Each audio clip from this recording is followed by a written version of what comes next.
Good morning. Welcome to Victor George. I'm not currently allowed back in the house for a little bit for some reason. And so I thought I'd give you a quick shop tour. What do you say? Come on in. Hello everybody, welcome back to Victor George Leather Goods, and today I'm going to take you on a shop tour. And like everybody else, I started on a kitchen table, worked myself into a little corner spot, a garage. Ultimately, I had a 5-car barn, basically, and now my end of trail shop is a 1.5-car garage. So I'm going to take you through each station, showcase some things that I use that make my life easier, and maybe give a shout out or two to some of the products that I use that make shop life a lot easier. And with that in mind, let's go ahead and get started. So what you see right now is my primary filming and workstation. It's a beautiful old woodworker's table that is one of my prized possessions. It's solid as rock. I have storage below, as you can see, for just various tools, not necessarily leather related. Also in the right hand corner, you'll notice a shoe shine station. I love polishing, conditioning boots. I do that for the first responders as kind of a gift to them. They will drop off their work boots, etc. It's a pleasure for me. So anyway, that is primarily it as far as that table is concerned. The bookshelf to the left is where I keep all of my professional books, so to speak. I've collected many through the years. It does provide me inspiration that I enjoy every once in a while reading. So I'm going to do a little bit more of a closer shot now. We're going to go to that L bench on the right, the gray table, and we'll talk a little bit about that. This is my L-shaped table in the corner of the shop. It provides 2 work surfaces, 2 work areas, and directly in front of you, you'll see about a 1/2 inch thick glass plate. Covers most of that side of the table. I use that primarily now as a surface with a pad for cleaning firearms and my knives and other things that I just need to clean up there. I used to use that plate glass for skiving saddlery and harness items. To the left of the bench, as I move here without shaking too much, is my drill press station. I have miscellaneous tools and supplies there that are easily reached. And of course, the storage below the table. And then back up to the pegboard where I keep a lot of the tools that I use on a daily basis. And some of them are there for decor, as I like a lot of inspiration in my shop. So I have those items. And now we're going to move to the right and show you that little cubby there, the table that is just full of work in progress and completed pieces. This is kind of my catch-all. I've got partially completed projects. My storage cabinet here is nothing but sewing related threads. It's my yoga block and all the other items that I use routinely for sewing. The rest of this is, for example, my glue guns, just other decor. All my waxes are over there. And as I pan down now, my heavy duty industrial drawers right there where I keep all my buckles and rivets. And I have collected these items for 40 years. A lot of items that are just not available today anymore. But this is loaded with buckles and rivets and everything hardware related that I use in the shop. In between my bookshelf and the L-shaped table is a machinist's chest where I keep miscellaneous items, photographs on the wall, mementos. The gray cabinet just below my machinist box is also just loaded with supplies that I use. Comes in really handy. The brown drawers to the left of that Again, lots of old tools that I don't use much anymore. So this is my leather storage in these industrial bins. I store them on top and bottom. Years ago, I used to just get all my leather at trade shows, the Prescott and the Waco shows, where I could handpick what I wanted. Gets a little bit challenging sometimes, so I found Traditions Leather, Casey and Rose, absolutely wonderful customer service, and I always get good products from them, and I'm truly pleased with what they do. If you see the belt straps in there, a lot of them I hand cut myself, but I have several Ranger belt kits, miscellaneous exotic belts that I get from George Canfield and crew at EDC Leather. This one here happens to be elephant with a hydraulic pressed liner. This is not coming apart, even though I will sew it eventually anyway. He has a wonderful array of belts available to the small workshop to really save you a lot of time. Relatively inexpensive for the value that you get, so please go to edcleather.com and see what they can do for your small shop. As we pan to the lower part of the industrial shelf, you'll see my 1920s stitching horse, which I love. It's another piece that I cherish. It's truly American Leather Workers Americana. The white bins to the left of that are full of strips and straps and various exotic skins that I go to occasionally. To the right of that, the blue bins, again, more miscellaneous strips and straps. Always cut any excess sections from my scrap leather to use for leather rings, bracelets, miscellaneous parts and pieces like keepers, etc., etc. To the right of that is my stand-up stitching horse that I had made years ago. I'll give you another angle of this soon, but it allows me to stand up. It was originally used in the Tucson Rodeo Parade Committee harness shop where I worked at, and you take several of these and you can clamp your harness traces into that and sew them and repair them, and they're just wonderful. I love being able to stand up while I sew. Just to the right of the stitching horse, to keep you orientated, is my old kick plate 24-line snap setter. It's vintage. I found it at an estate sale, and I use it primarily for the 24-line snaps. Go in my shop. To the right of that is my 12-ton press from Harbor Freight. I use that for initial moldings for my firearm holsters. If you'll go back to the edcleather.com review of several holsters, I think it was in part 2 that I show the use of this press. Very, very handy. I've used it for many things leather related, and it's definitely something I enjoy. The compressor to the right I use for large oiling jobs, which I really don't do much anymore, but anything else that an air compressor with a nozzle tip can do, that's what I use it for in the shop. Now, as I move over to the right a little bit, I'll show you my vintage cobbler's bench. Absolutely a treat when I found that 30 years ago. It was in a pile in some old antique shop. I went ahead and refurbished the frame. Fortunately, it still had the shaft and the motor. I had some tin work done to it, some sheet metal work, some woodwork, and a little bit of paint, and it works absolutely wonderful. It's I have the horsehair brushes, the cotton wheels, I have a burnisher and a sander, and it works absolutely fantastic, and literally it's just a luxury item here in the shop. In this corner, unfortunately, I don't have room for all of the machines anymore, so I sort of have to keep them on wheels and move them out when I need them. The large machine here is from the 90s.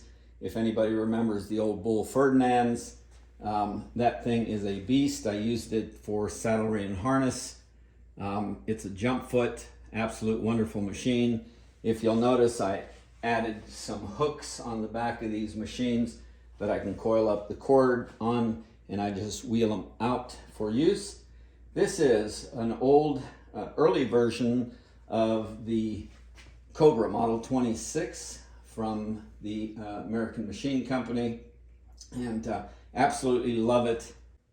So this is an old Mercury tabletop machine, ISO 69 thread, 92 thread with that. Use it for canvas and other general upholstery shop needs. It is a great old machine. I'm not sure what it replicates in the machine world, but it's from Mercury. And then just above that is my cork board, where I just keep all of my business cards and miscellaneous items that I need on a regular basis. Reference, research, and networking. There's a better view of the Model 26 Cobra there to the left in all its glory. And as we pan to the right, I have a rack with my sewing threads, and then this is my vintage industrial metal storage unit below, again with decorative items on top. And let me pan down a little bit if I can. That basically holds everything and anything that I can think of. The heavy-duty power motor right there is an estate sale find. I do sharpen my knives on a daily basis before I start anything else. This powerful motor helps me hone and polish the edges of all the tools that I'll need. Anyway, this is a fun section here, and as we pan up to the top, I have some pieces here that I just can't let go of from my past. And my sticker board. If you have some stickers you want your name on that board, please send them to me. So the shoe shine stand that I have had for many, many years is an item that I just have to dedicate some space to because I love it so much. It goes back to my youth as a young GI in San Antonio, Texas.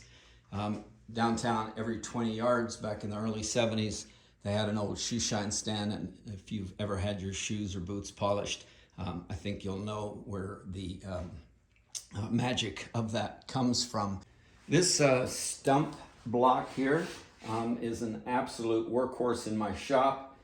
I'm not sure what type of tree stump it is, but it is solid. It takes a couple folks to move it around.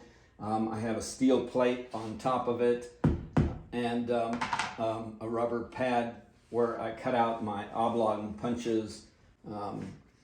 It has tool belt wrapped around it for all the various tools that I use. I did do a video on that if you care to check that out. The workbench that you see, the 4x8, is a solid beast of a table.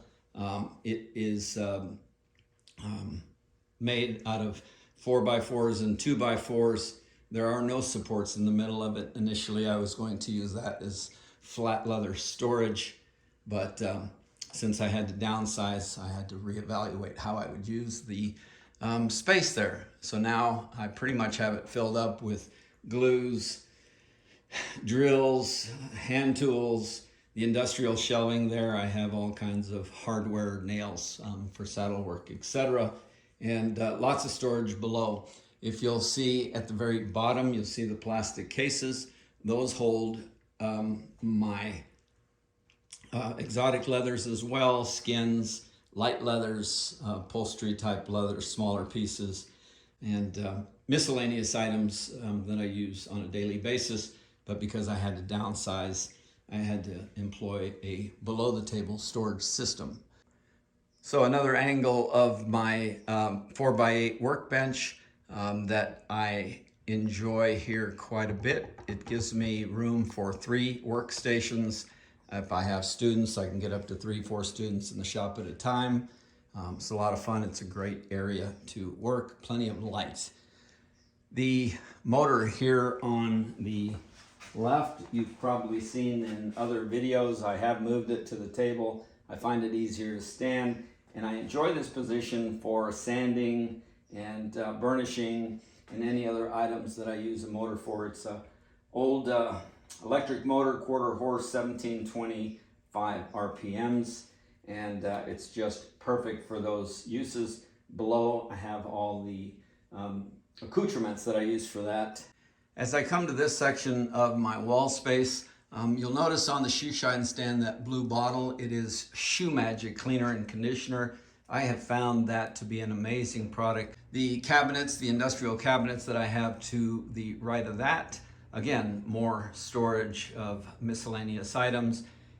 When you have a repair shop, so to speak, you always need to have different size D-rings, everything. It's just loaded with that stuff. And to the right of that bench, you'll notice my, again, decorative wall. And the little bins up on top are full of various size rivets and spots, and you name it. Everything that is handy right there by the table to use. My decorative wall, I have in the lower right, I have my compressor from Harbor Freights for my airbrush system. And I should have gone to airbrush years ago. It is such a better way of dyeing your leather. Just make sure you have plenty of ventilation.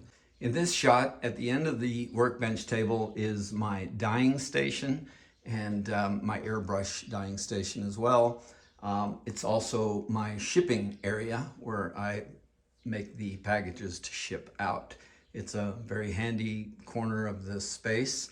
In the lower right-hand corner, you'll notice my different oils that I use and a small warming crock pot with a brush that I heat up, warm up the oils that I use. And not only does it give the shop a nice room note, it's very handy to apply. So panning up is another corner of the wall by the garage where I have my lockers.